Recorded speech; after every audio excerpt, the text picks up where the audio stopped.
আসসালামু আলাইকুম প্রিয় নবম ও দশম শ্রেণীর শিক্ষার্থী, আশা করি তোমরা সকলে ভালো আছো। নবম ও দশম শ্রেণীর গণিত বিষয়ে অনুশীলনী 3.4 আজ আমরা 3 নম্বর অঙ্ক সমাধান করার চেষ্টা করব।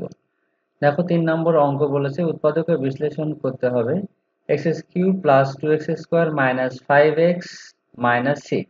এটিকে উৎপাদকে বিশ্লেষণ করবে। আমরা সাধারণ যে নিয়ম উৎপাদকে বিশ্লেষণ করি সেটা হবে না। এখানে x এর একটা মান ধরে নিতে হবে, যেই মানে আমার এই সমীকরণের মানটা শূন্য হবে, সেটাই হবে এই সমীকরণের একটি উৎপাদক হবে সেটি। চলো আমরা এই অঙ্কটি কিভাবে করব তা সমাধান করি। তো দেখো, আমরা ধরে নিয়েছি এফ অফ এক্স ইকুয়াল একটি যে সমীকরণটি দেওয়া আছে সেই সমীকরণটি ধরে নিয়েছি এফ অফ এক্স। এখন আমার এই এক্স এর মান -1 ধরেছি। এই এফ এর মান -1 ধরলে আমার এই সমীকরণটি জিরো হবে, অর্থাৎ যেখানে এক্স পাবো সেখানে -1 বসানো হয়েছে। দেখো, তাহলে এখানে -1 এর উপর কিউব প্লাস 2, এই যে x² মানে -1 এর উপর স্কয়ার মাইনাস এখানে শুধু x আছে মানে এখানে -1। তাহলে এখানে -1 এর উপর কিউব মানে -1 হবে, আর এখানে -1 এর উপর স্কয়ার মানে 1, 1 এর সাথে 2 গুণ করলে 2 একে 2।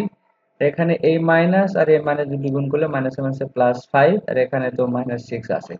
তাহলে দেখো, এখানে +5 +2 এই দুটি যোগ করলে হবে 7, এবং এই -1 এবং -6 এই দুটি আবার যোগ হয়ে হবে -7। তাহলে এটি হলো 0। তাহলে x এর মান কত ধরেছিলাম? -1। তাহলে এখানে -1 আছে প্লাস, অর্থাৎ x প্লাস 1 ওই f অফ x ফাংশনের একটি উৎপাদক। তাহলে এই মান ধরে আমাদের সরাসরি কিন্তু এইখানে একসাথে দুটি লাইন করতে হবে। এটি যে অঙ্কটি দেওয়া আছে সেটি তুলে নেওয়া হয়েছে, আর পরের এই লাইন থেকে আমার শুরু করতে হবে। তাহলে প্রথমে আমি এখানে একটু গ্যাপ দিয়ে, অর্থাৎ এই লাইনের শুরুতে এভাবে লিখবো, একটু গ্যাপ দিয়ে লিখবো এখানে x প্লাস 1, যে উৎপাদকটি পেয়েছি সেটি এখানে লিখলাম। এরপর আমাকে দেখতে হবে এখানে আছে কি x³।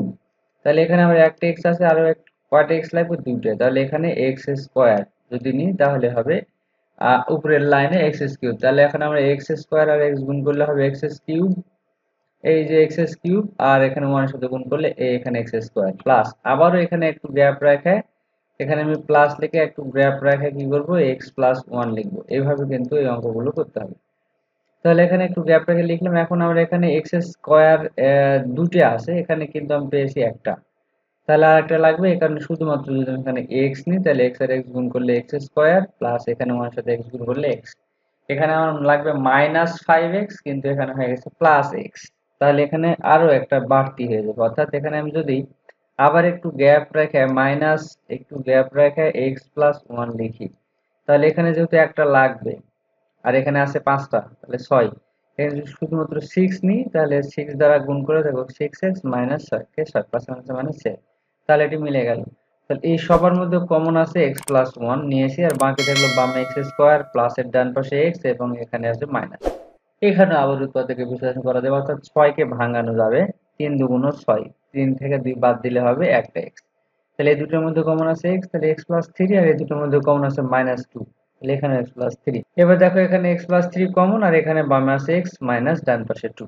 তাহলে আমার উত্তর হচ্ছে x minus 2 into x plus 1 এবং x প্লাস 3, এটি হচ্ছে অ্যান্সার। আশা করি অঙ্কটি তোমরা বুঝতে পেরেছো। আজকে এই 3 নম্বর অঙ্ক সমাধান করলাম। সামনের টিউটোরিয়ালে আমরা 4 নম্বর অঙ্ক সমাধান করার চেষ্টা করবো। সেই পর্যন্ত সবাই ভালো থাকো, সুস্থ থাকো। আল্লাহ হাফেজ।